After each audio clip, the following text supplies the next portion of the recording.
What's going on, everyone? We are back for another edition of the MLOps Community Coffee Sessions. This is a unique coffee session because we have two guests, and we are lucky enough to be talking to Alex Chung and Srivathsan Canchi. He'll correct me if I pronounced his name wrong, because everyone knows that I am a master at pronouncing names incorrectly. I haven't quite figured out how to pronounce them correctly. But today, what we're going to be talking about is something that is dear to my heart. It is the standardization within the machine learning space, within the MLOps space. And I'm excited to dive into this. I've talked to Alex quite a few times, and we have the social good on the YouTube channel. Actually, we can probably start there in just a minute with that. But we have talked a lot about how can we standardize things within this space, because there are so many tools out there and there are so many opinions being made, and it's not really clear where we're going to go from here and how we're going to make it easy for everyone, if that is even possible. So that's what we'll be explaining or exploring today. And maybe first up, we should just go around and hear about who you guys are. Alex, who are you, man? Shri, who are you? Alex, I'll let you go first. Thanks, Demetrios. I've always really enjoyed our conversations just because MLOps community has really become, for lack of better words, the community and the hub and spoke for a lot of the conversations that are happening of new ML engineers into the field, but also for those that are looking for a dialogue and a forum. And in this pandemic, it's just frankly quite hard to have those organic coffee chats at NeurIPS or these other conferences where normally we'd have very thought-provoking sessions in terms of trying to understand what the direction of the productionization process is. So again, my name's Alex Chung. I used to be a PM on the SageMaker team at AWS. Before that, I ran the computer vision data ops at Facebook. And when I was at AWS, my whole role was to figure out, of the SageMaker tooling, what can we sell to larger enterprise customers? If we look at these end-to-end ML platforms like SageMaker that do basically everything, the reality is not every customer needs everything. The larger organizations that have a strong cloud practice and IT teams are probably thinking about how do they blend what they have existing with SageMaker, with some of these other tooling vendors. And it was my role to figure out within SageMaker, how do we pull out these features and like glue it into a enterprise's internal ML stack? And that's actually how I met Srivathsan. He and I have become very good friends, and he was one of my customers. All right. Hey, my name is Srivathsan. Until recently, I used to run the engineering for Intuit's machine learning platform. And that's where I've been a customer of Alex products and SageMaker. So Intuit uses a lot of SageMaker capabilities and a lot of homegrown capabilities for building out its ML lifecycle. And my team's job was to make sure that ML at Intuit is going on at full speed, and we do not have any blocks in the way or roadblocks in the way of data scientists dreaming up a wonderful model or an idea and putting it out there in production and testing it out.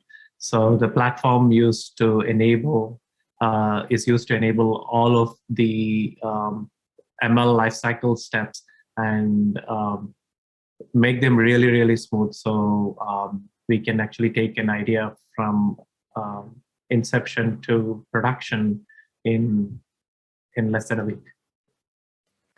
That is everyone's dream, I think. And we've heard that stat being quoted before, and I know it makes a few people in the community jealous, to say the least, if not pissed off.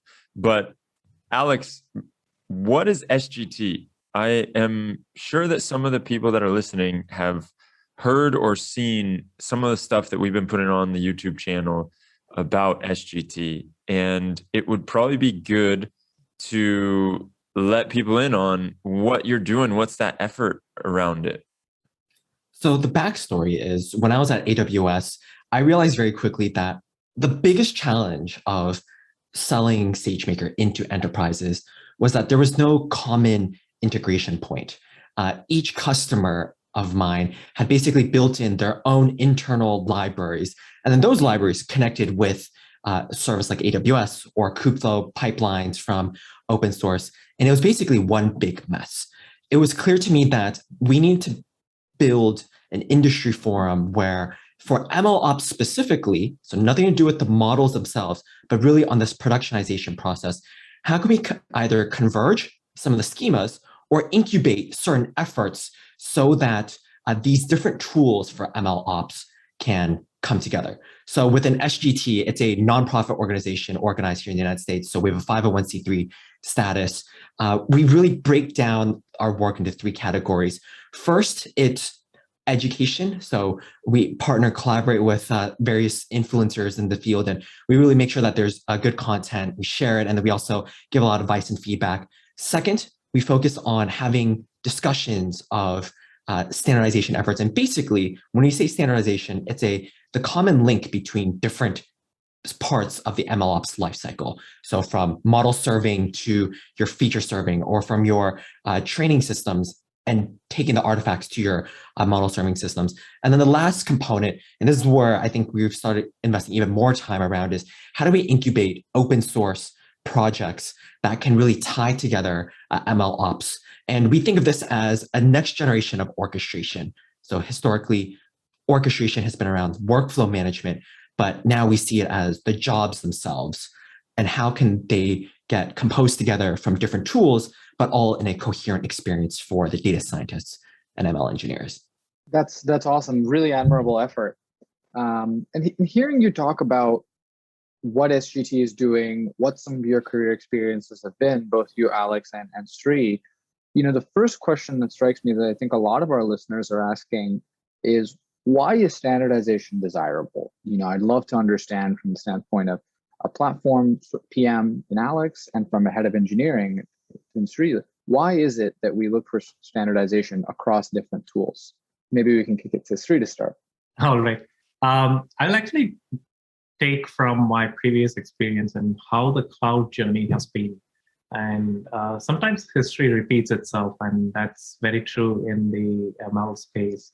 A lot of the problems that we are seeing in the ML space are not new. If you take the cloud world, for example, in the early 2010 timeframe, there were many players in the cloud space. And in the first half of the decade, you had AWS, you had Azure coming up, Google is a big player as well. And then you had a lot of the smaller players, and you had the private clouds with OpenStack and so on. And it was very difficult to actually build applications and make them portable across the clouds, be able to build a technical quorum or a group who can share experiences and share knowledge. And so you saw these pockets of expertise. There'll be experts in AWS, there'll be experts in OpenStack, and so on and so forth.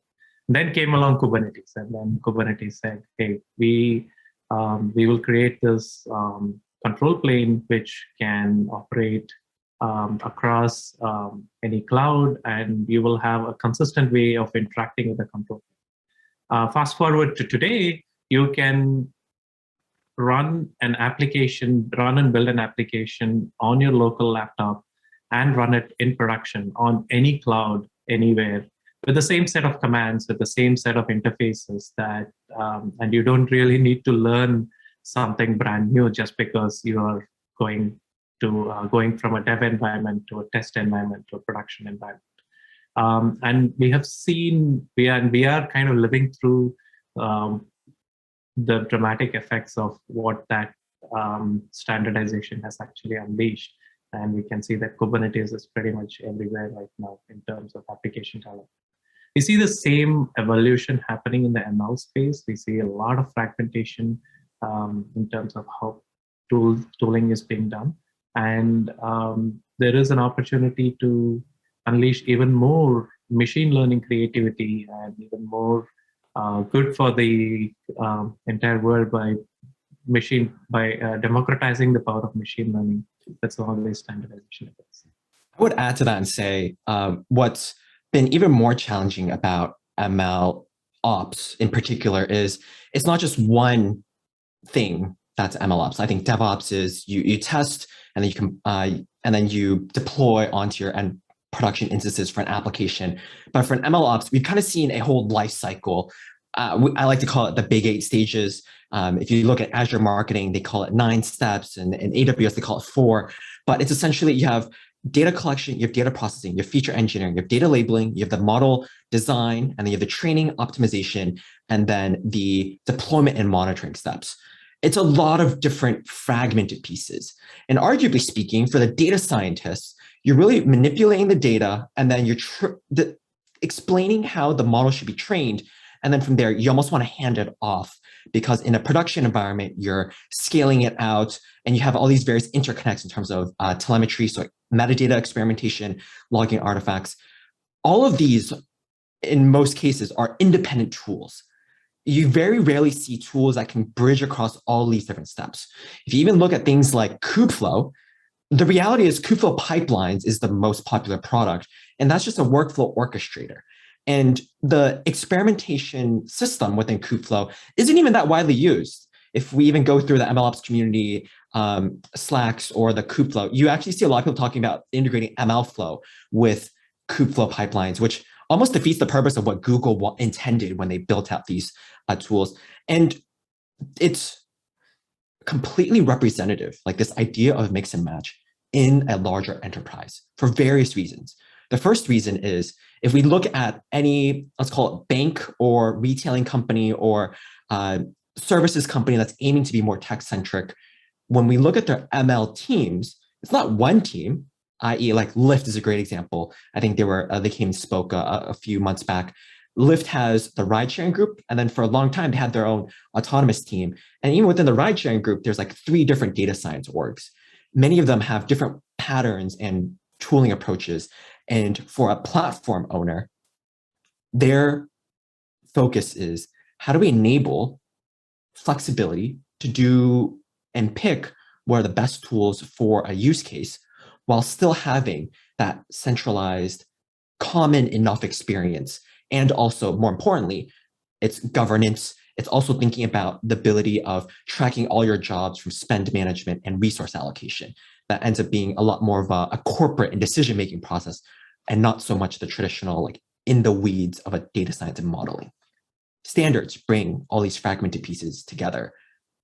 That makes a ton of sense. And I think it's very interesting to hear the perspective from both sides, with sort of the engineering side really being that there's all this opportunity to simplify repetitive tasks and enable more time to be spent on actual use cases. And really, from sort of a platform perspective, standardization can allow different organizations to more centrally sort of enable machine learning in different ways without the diffuseness that happens in a lot of different organizations. It looks like Demetrios has a question, so I want to kick it to him.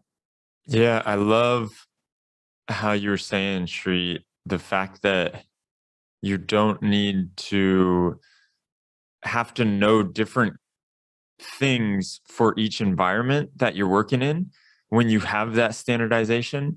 And I know we've seen this a bunch in the community, people talking about how they do need to translate a model or take it out of a Jupyter notebook or do something where it's like they have extra work added on top just because of the process that they've created. And I can't remember who, I think it was Hendrik from Tide I interviewed months ago, and he was talking about how he had to change something from like R into C or C sharp or something. I'm getting this horribly wrong. I'll have to go back and watch it, but it was like they ended up doing some compiler or some translator like F sharp that it was, and he just talked about the headaches that caused. And it's really like what you all are trying to get at is get rid of that so you can spend less time worrying about that kind of stuff and then really spend the time doing like what you were talking about and enabling the creativity to really blossom, and you see more and more come out of it. So maybe Shri, we can touch on what's going on at Intuit and how is it, like, how big is the team? How many data scientists are there? I know it's a gigantic team. They're blazing all kinds of new pathways because I see their blog and I love to read what you all are up to. And so let's just get like the profile breakdown of what it looks like. Sure thing. So at Intuit, the data science org is roughly around 250 to 300 strong, with all data scientists and around 100 to 150 engineers who support the data scientists in building the models. There are over 400 models in production, and most of them were built in the last 2.5 years. When I joined the team, it was 30, I think 28 models in production, roughly 30, and it's kind of grown to 400 plus.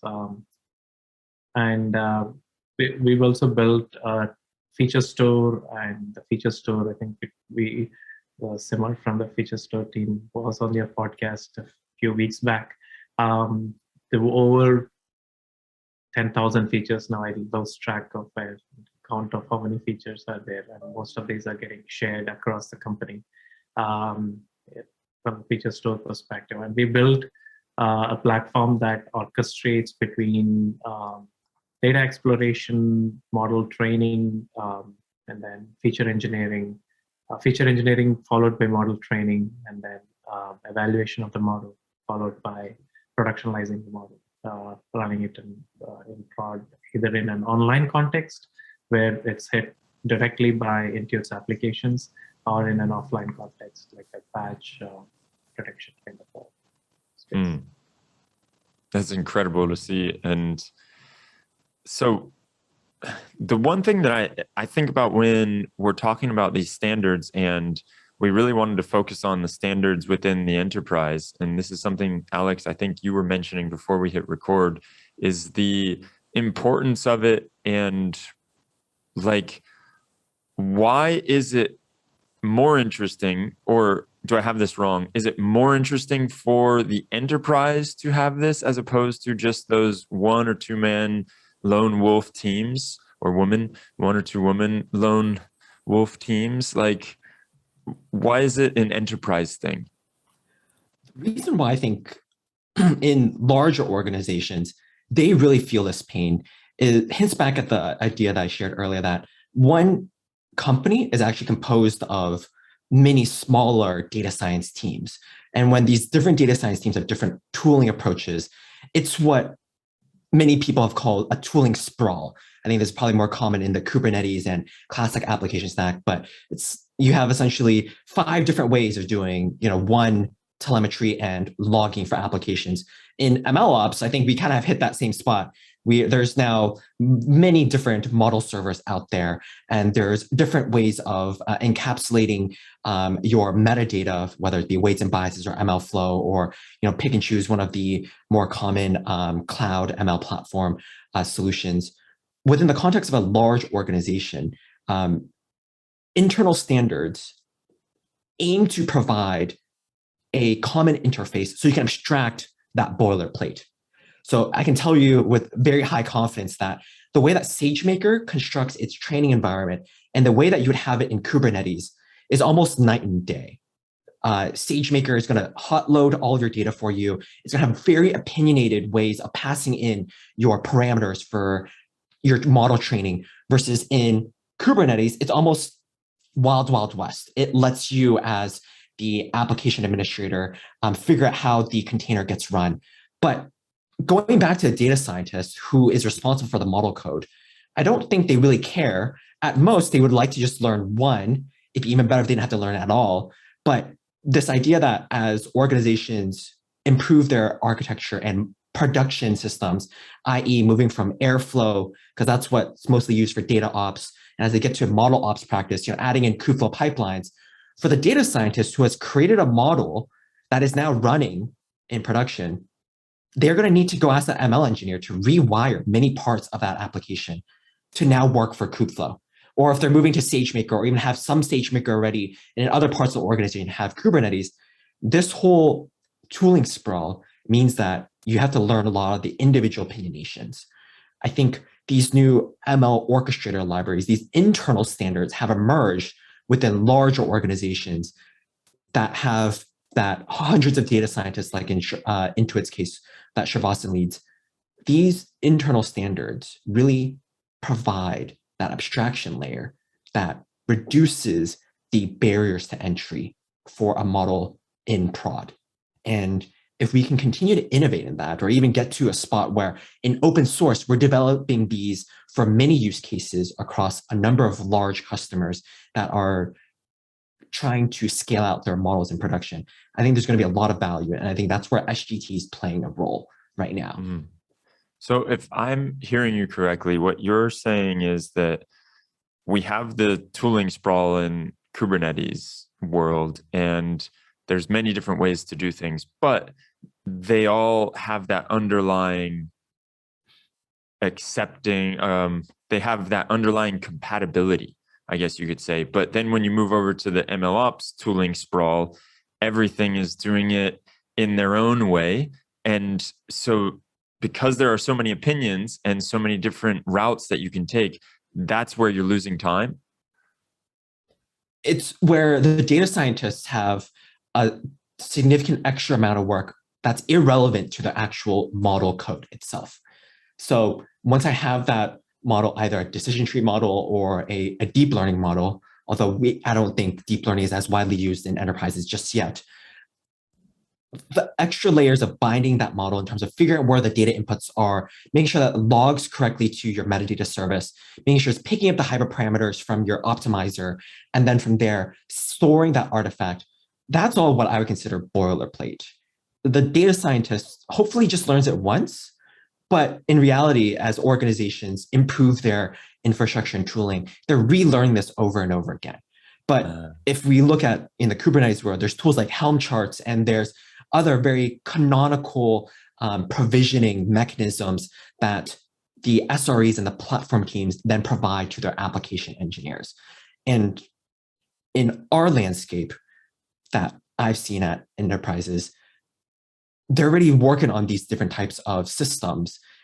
Our effort is how can we bring this out and make this a commonly used? I think startups and smaller teams are likely to pick up on this once it's been fleshed out. But I really think that the biggest users are teams like Srivathsan's, where they are already leveraging a platform like SageMaker and also have X, Y, and Z that he can talk about as well. One thing to add, Vishnu, on what Alex said. When I joined the ML team, it used to take about, let's say it took data scientists a couple of weeks to build the model and the actual model code. It used to take them anywhere between 4 to 6 weeks to actually see it in production for all the reasons that Alex mentioned. Even though the platform was running on SageMaker, there were a lot of these things that the data scientists had to learn and tie things together. And that's where large enterprises always face challenges in bringing their ML ideas to production. Yeah, that makes perfect sense. I think the way that you guys are describing the narrative here resonates a lot with what previous conversations of ours at different organizations and with different technical leaders have stated. I think I'm curious now to maybe get into a little bit more of the technical side, which is, something our listeners are always asking and, wondering. So from an organizational standpoint, understanding these toolings, this question of tooling sprawl, this notion of wanting to move towards time to production. How do you see technically the standards evolving? Are they, how should engineers, maybe make use of the work that you guys are doing in terms of standardizing the different interfaces between MLOps tools? That's a loaded question. And there's a lot of different ways that we can take this first. I think our core audience today, and this will expand over time, is teams that are building ML systems and servicing, let's call it greater than 50 data scientists. At that point, you're not usually just using one tool, and you have a variety of different systems and mechanisms. So between the different organizations, primarily enterprise customers, and also a number of startups and just interested ML ops enthusiasts in the field, we're working on both conversations in terms of how we can converge different implementations in terms of how do you start a model server, or how do you bind your model artifact to all the different other layers of your MLOps tooling kit, so the metadata service, the artifact store, et cetera, in a common experience. But we're also actually trying to build out some of these libraries. So Srivathsan and I have been collaborating on a project that's called mlctl, and in a second I can let him talk about that further. But the ML platform teams that are actually facing this, reach out to us, and we'd love to have a conversation with you to bring out like what are your needs and where we see the common overlaps.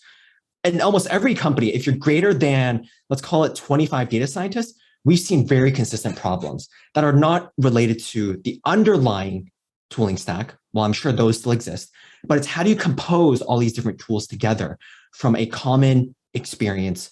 And across the board, we haven't really seen much innovation in this part of the MLOps journey yet. So that's the most tangible piece that ML platform engineers and individuals working at larger enterprise can get from this conversation. Come participate with us. We have a number of different discussions, and we have a very tangible way of how we're trying to solve this with one of these open source libraries that we're working on incubating and pulling out. Srivathsan, do you want to just chat about mlctl? I know it's still fairly early, but we do have a lot of interesting ideas and demos out there coming out as well. Absolutely. So mlctl is our take on how to approach this tooling sprawl and provide the common interface to a data scientist. mlctl actually started off as an internal project and is widely used at Intuit by our data scientists to go between the various stages, like model training happens on SageMaker, model batch hosting happens on Kubernetes, model online hosting happens on SageMaker, but they have a common interface to all of these lifecycle stages. So what we're working on in the open source is a stripped down version of what we of the mlctl library, but with adding a lot more capabilities for interacting with platforms like Azure, Kubernetes, and SageMaker, and providing the capabilities so that these can interrupt. And there's a lot of interesting things that we are adding to the mlctl ecosystem, including things like, hey, can I get started from scratch on an ML model, and can you provide me like an opinionated way to do that? And so we built a capability for data scientists to, or anyone to just come in and say, I want to get started on ML, and how do I do that? And mlctl provides a way to do that. Just initialize with the boiler.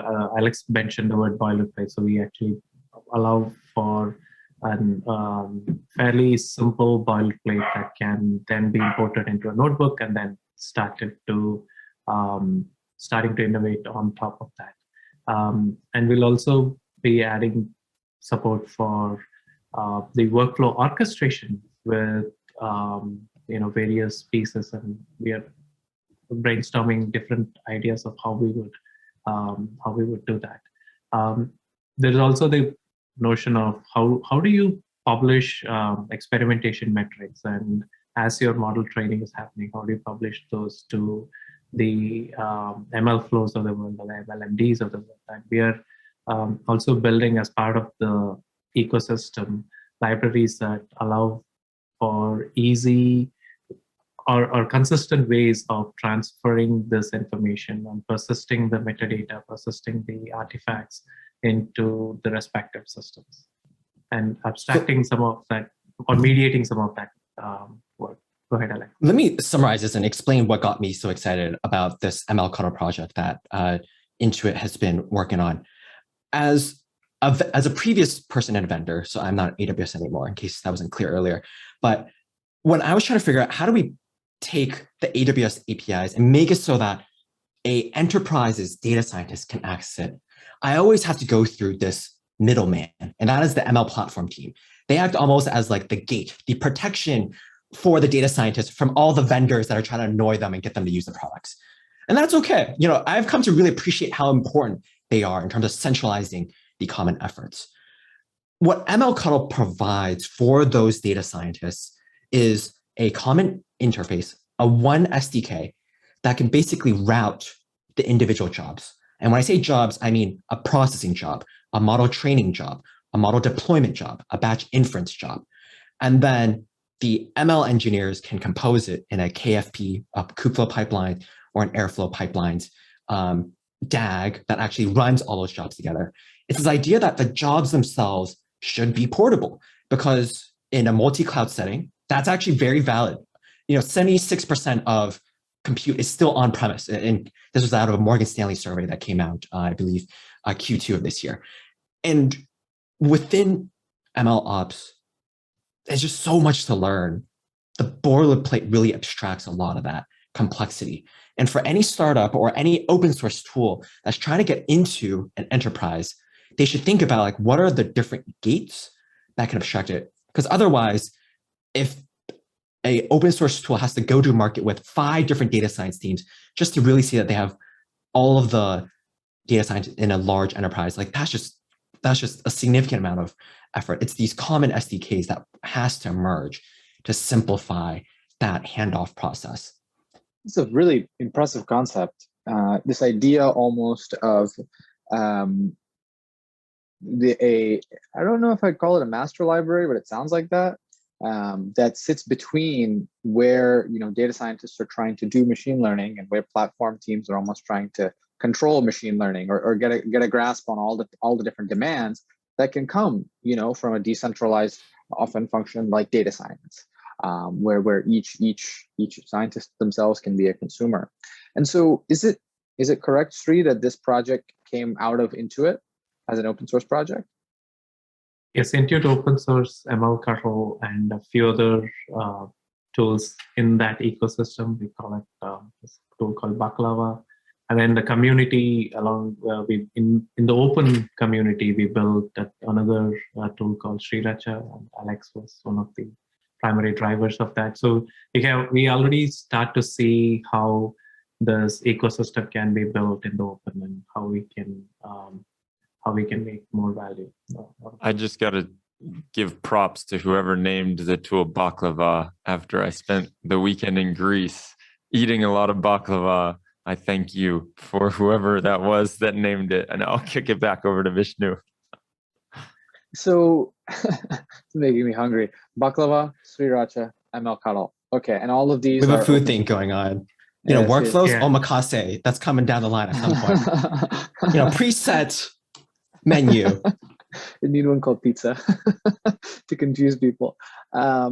Okay, so all of these projects were open sourced out of Intuit, and I'd love to understand, particularly with MLCuddle, where I think Sri, you alluded to this with certain demos and certain the ability to import a model and work with it.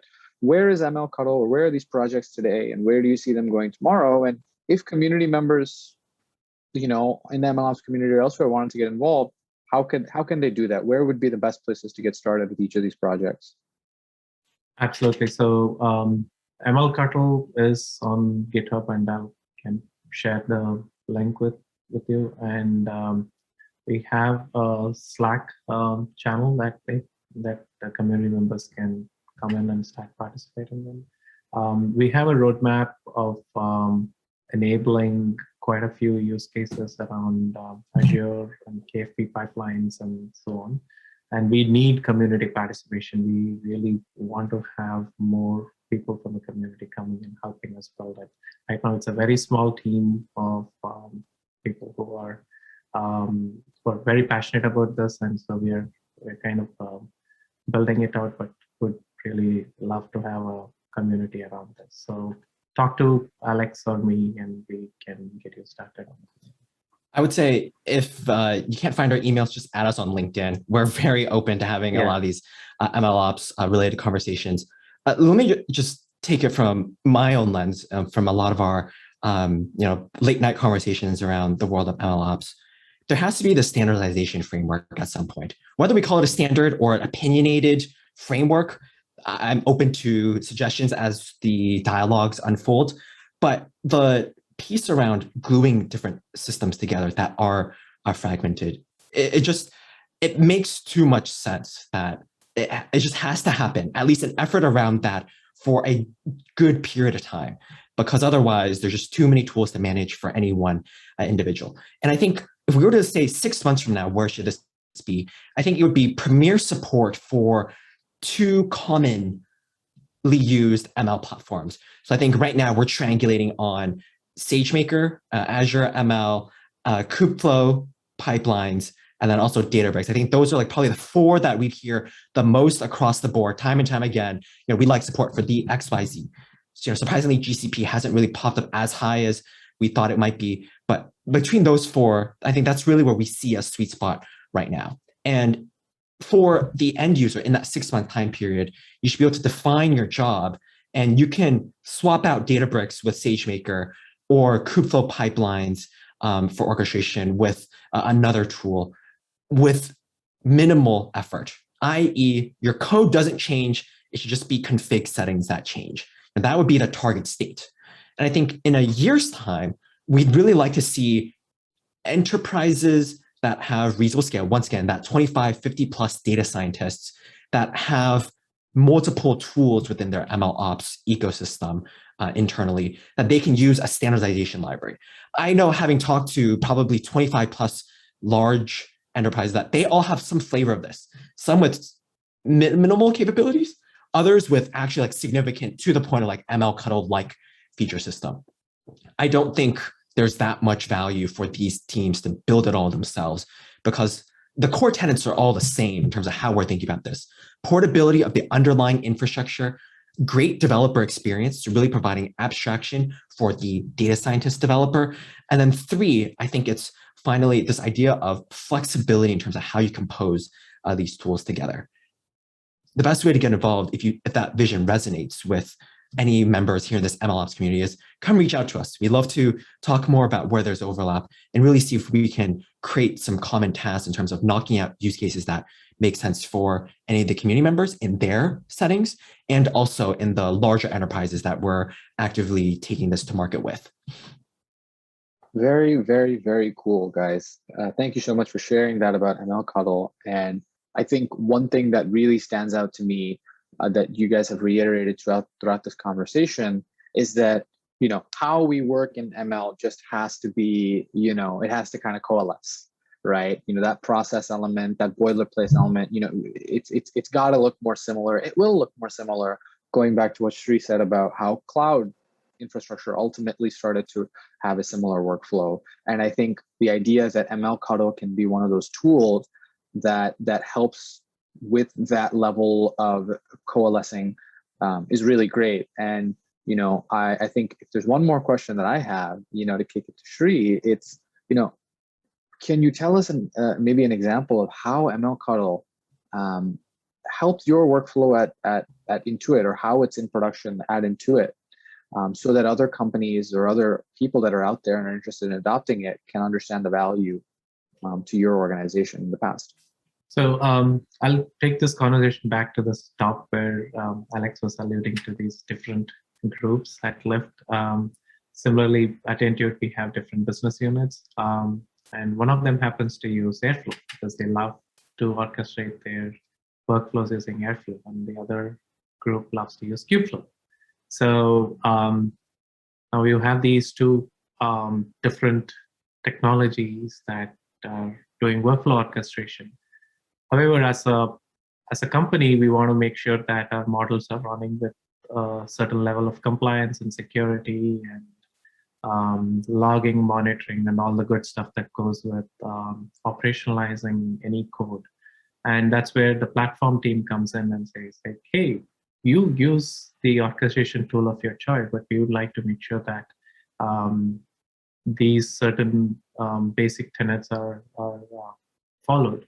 And so that's where MLCtl comes in. And MLCtl is deeply integrated into both the Airflow and the Kubeflow pipelines. And it provides a consistent interface no matter where you are calling it from.